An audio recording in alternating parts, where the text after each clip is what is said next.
तुम पर मरा हुआ जानवर और बहता लहू और सूअर का गोश्त और जिस चीज पर अल्लाह के सिवा किसी और का नाम पुकारा जाए और जो जानवर गला घुट कर मर जाए और जो चोट लगकर मर जाए और जो गिर कर मर जाए और जो सींग लगकर मर जाए, ये सब हराम है।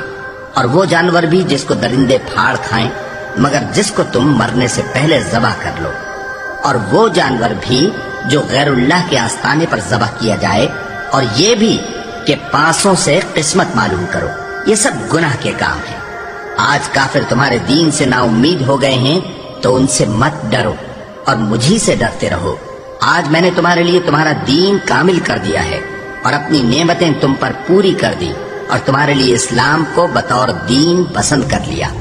हाँ, जो शख्स भूख में नाचार हो जाए बशर्ते के गुनाह की तरफ माइल न हो, तो अल्लाह बख्शने वाला है, बड़ा मेहरबान।